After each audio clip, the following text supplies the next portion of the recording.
Саламатсыздар, урматтуу кесиптештер. Алмаз Акунжанович, мына 2 аптадан бери номер 21 Талас округуна караштуу Талас шаары жана жаңы түзүлгөн Айыл аймактык жергиликтүү кеңештин депутаттары менен жолугуу өткүзүп атабыз. Негизинен ички ошол жергиликтүү мааниде чечиле турган маселелер бар экен, республикалык деңгээлде чечиле турган маселелер бар, аны баарыңыздар жакшы билесиздер.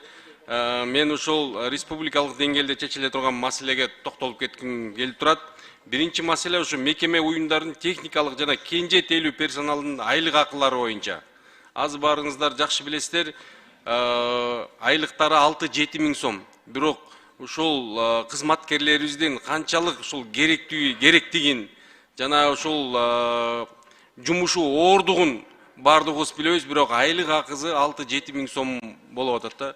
Бул 6-7 миң сомго кадрлар дагы бир аз эле убакытта иштеп кайра кетип калышып атат да, ордуна туруктуу болуп. Ошон үчүн кадр дефицит болуп атат да. Ушул урматтуу төрага ушул маселе боюнча протоколдук тапшырма берип, айлыкты ушул Минфин менен бир сүйлөшүп, айлык акыларын бир 100-200 эсе көтөрсөк жакшы болот эле да. Элдер кыйналып кетти. Бул убал эле болуп атат да.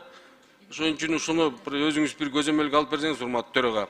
Экинчи маселе болсо, бул маселе боюнча дагы мага Талас шаарынан, Талас райондук билим берүү тармагында профсоюздан дагы кат келип түшкөн. Бул дагы ушул маселе боюнча жазышканда, булар дагы жалпысынан. Ошон үчүн ушул маселени аябай дыккат карап бериңиздерди суранам, Алмаз Акунжанович. Экинчи маселе болсо, бул Айыл чарба министрлигине караштуу. Азыр мынакей жаз жарыш дейт, айдоо тала жумуштары, себүү жумуштары башталат.